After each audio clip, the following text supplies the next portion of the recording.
So, welcome back to the Always Man and Faces podcast brought to you by Gallagher Shots. Today, I am joined by Roberto, who is the co-host of the LowLimitFutbol podcast, to talk about all things Miguel Almirón, who is hopefully just about to cross the line and sign for Newcastle United. So, Roberto, welcome to the podcast. Thank you for having me, Kris. A few quick questions in regards. So, I'm assuming you're the expert on the MLS here, a lot more in the know than what we are over here. So, first of all, with Almirón's arrival on Tyneside, what sort of player are Newcastle United getting here? Well, you're getting a player that is versatile in many factors. You're getting a player that is good pace-wise, agility-wise, great thinking on and off the ball, good left foot, great shot, a quality number 10, and not even a number 10 that plays like a usual number 10 right behind a center forward or a striker. He could also perform as a winger, as we've seen what he was doing at Atlanta under Tata Martino. But his best position, I believe, especially when he's playing for Atlanta and the Paraguayan national team, is in that number 10 role behind the center striker, which obviously that center striker was Josep Martinez. So Newcastle United fans should be very excited for this player. I mean, he's a player that, not just works hard up front, he works hard to track back on defense, a good set piece specialist, good on free kicks. We've seen a couple of free kicks that he scored during the season and last season, and I think, of course, there is going to be some sort of negative factors in this place. He's not the biggest player. Obviously, he's, a player that does get fouled a lot, but does so to win these fouls just because the importance of his teammates and his rivals is clearly there. I think one of the big worries that I have of him going to England, and this was probably ever since the rumor started, is how well he will manage in such a physical league like the Premier League. You saw how badly he gets fouled in MLS, and I'm thinking to myself, oh my goodness, what's he going to do in the Premier League? But I think besides that, if he improves on that part, as well as try to improve on his weak right foot, because I think he could be a bit reliant on his left foot, I think he could be that versatile player that Newcastle United fans are desperately waiting for, and I'm excited to see what he's able to do in the Premier League. I think it's been a long time coming. He's at the perfect age. He's at the perfect moment, and I think this will be a perfect transfer for Newcastle United. So yeah, you mentioned his age there. He's 24 now. He turns 25 in just a couple of weeks' time on February 10th, if I remember correctly. Turns 25. He's been linked with a move to the Premier League for a few seasons now, with Arsenal linked with him, with Tottenham linked with him. Why do you think it's Newcastle United's the only one who's actually putting the money up, which is a surprise to Newcastle United fans in regards to the amount of money which it's going to take to bring Almirón into the club?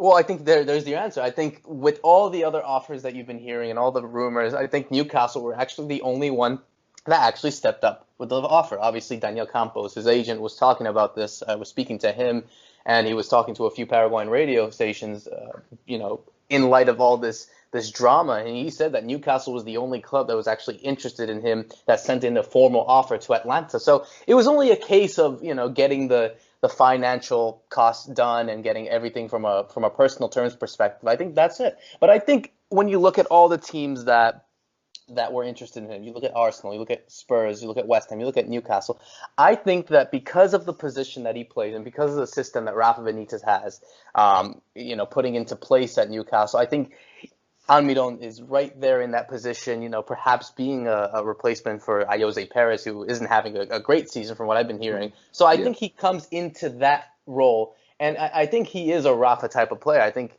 with the type of coaching and the type of intelligence that he is, that he can offer to Miguel Almirón, I think when you look at all the clubs that were interested in him, I think Newcastle, as much as it was a bit skeptical on many people's end, because people were thinking, oh, why Newcastle, given the fact that they're such a club that's not in the best position at the moment. I think when you look at it from a long-term perspective, as well as the way that you can guarantee him being a key starter, I think when you look at Arsenal and Spurs and those clubs, you look at him as perhaps at best a sub that is fighting for a starting position, but I think, or a rotation player. But I think at Newcastle, there he is an automatic starter. So this is why I think he ended up going to inside. So you did mention Jose Perez there. I think what Jose Perez is happening with him at Newcastle right now, I think he became too comfortable in that number 10 role, and there was no real competition. In the summer, we brought in Japanese international Mutu to the club, who's away with the Asian Cup at the moment. Right. So with the three players, it'll be Perez, Almirón and Mutu there. that's competition which Newcastle United is being desperate for at the moment. Like I say, Perez he's been the only player that's been getting his game. So hopefully with the arrival of Almirón there, that may push the likes of Jose Perez and Mutu that extra step as well, just for the competition to see who's going to get that starting spot. Yeah. When he was at Atlanta, was there much competition from the team and the club point of view for anyone to challenge him for his starting spot? No. I think from the start when he was signed 2 years ago, I think getting the number 10 shirt just proves that he was going to be the starter. Of course, yeah, there was going to be competition with the likes of players like Emil Assad, Tito Villalba, Ezequiel Barco, and Darlington Nagbe, who are similar players, but obviously don't play the right position for Miguel Almirón. No, I think Almirón was the disputed starter. I think his position and his role on the pitch is just as important as, that's the thing I've always been trying to talk about how, Josef Martinez, even though he did win MVP and scored and broke the season scoring record for the most goals ever scored by a player in an MLS season, I think if you take that away, I think Miguel Almirón was the best player in MLS and has been for the last 2 years. I think you look at everything that he offers and the and the importance that he has on the pitch and for Atlanta. I think, when looking back at his career, I think, this was a player that single-handedly was not going to lose his position at Atlanta. He was in the perfect spot, getting that number 10 shirt, getting the confidence of Geraldo Tata Martino, the former Barcelona, Argentina, and current Mexico coach at the moment, and obviously a cult hero in Paraguay because of his success at the World Cup in 2010, being the head coach of the national team. So I think when you look into those factors being played, I think with Miguel Almirón, because of the position that he was in, he wasn't going to be a player that was just simply going to be removed at any time. But now comes the big question. Is he ready for the Premier League? Is he ready for that competition? That's the big question mark on him, because he clearly has the talent, and we saw that what he was able to do at Cerro. We saw that at Lanús. Obviously, the Atlanta move was kind of a bit skeptical at the beginning because many people thought that at the time, or at least the stereotype at the time was that, he's taking a step backwards, and going to a league that was perceived as a retirement league because of the former European players coming in and essentially becoming those star players. But now, because of the move and, of course, the movement that Atlanta was trying to do, getting these young South American players and the success that Almirón has been given, I think the stigma of MLS and the talent and the quality that he was able to portray and that stereotype will be different nowadays. And here's hoping that he does succeed at Newcastle. Yeah, you did mention it. Is he going to be ready for this? Newcastle United will have over the last handful of years, but we brought in the likes of Remy Cabella and Florian Thauvin from the French League One, and they did struggle. They were similar positions, so wingers that could play in the number 10 role. They did struggle, and they didn't get a lot of time given to them from the Newcastle United fans just because it took so long for them to adjust to the league. Do you think it's a case where he's going to have to come in and hit the ground running, or at least adapt his game to suit the Premier League?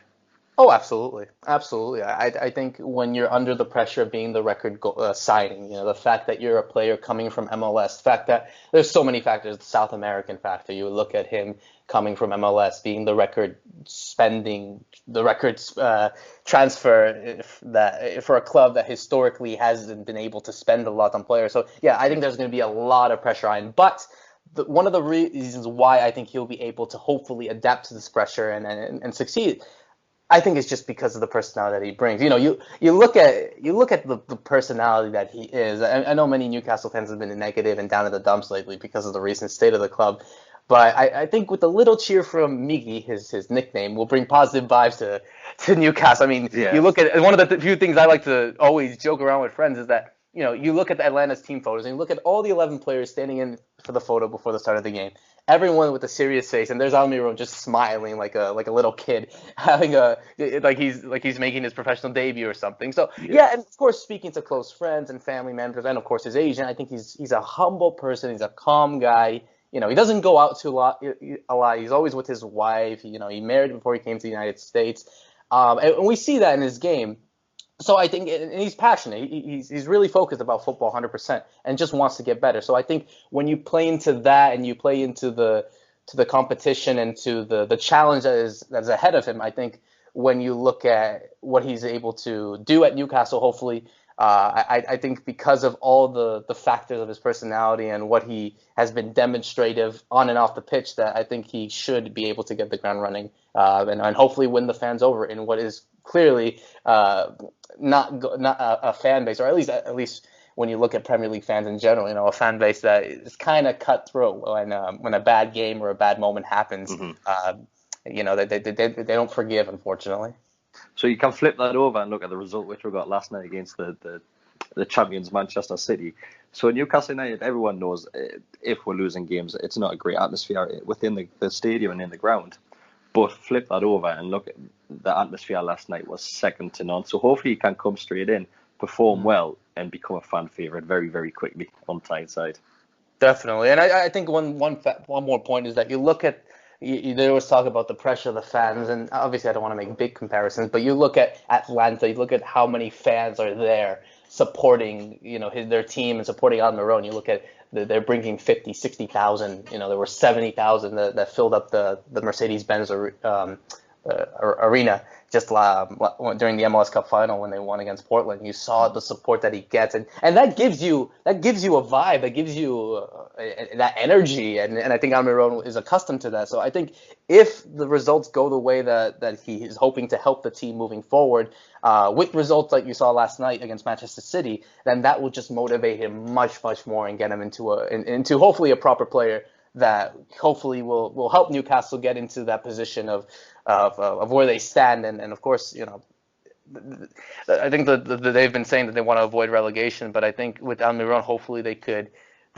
obviously improve on all ends and hopefully finish right there in mid-table. Great. So he's not actually the first player that plays for Newcastle United who's got history in the MLS. DeAndre Yedlin, Newcastle's right back, he started his career at Seattle Sounders, moved over to Tottenham Hotspur, and then worked his way away outside Newcastle United's rivals, went to Sunderland, then ended up at Newcastle United. And looking at DeAndre Yedlin, he's came in this league, and he's a solid player in this league. He does have his defensive mishaps, but going forward, he's adjusted very well to the game. And hopefully we can get a quite good partnership, whether it be either on the right-hand side of the pitch, if Almiron's comfortable playing on there and cutting inside to use his left foot. Maybe we might see a good partnership between DeAndre Yedlin and Almirón on that side of the field. Definitely. And I think one of the other things that kind of it plays into this whole role, I was kind of joking around on Twitter the other day about, that whole factor. You saw Salomon Rondon scoring, and I'm thinking to myself, wow, I think Joseph Martinez must have gave him a word or something about Almirón's move, because you see that connection, you see Paraguayan and Venezuelan, you automatically think Almirón and Martinez. Who's saying that Almirón and Rondon won't work? So, yeah, I can't wait for this to happen. I think I'm really excited for this move, and honestly, I think he will indeed succeed, but fingers crossed that everything goes well and that he does pass his medical and the contract and everything else. And yeah, I think he hopefully becomes a star at Newcastle. Perfect. So overall, we should be getting a very, very good player here. 100%. Perfect. Thank you very much, Roberto. I appreciate you coming on and helping us out and joining us today there. Thank you very much. Thank you so much, Kris. Pleasure. Thank you.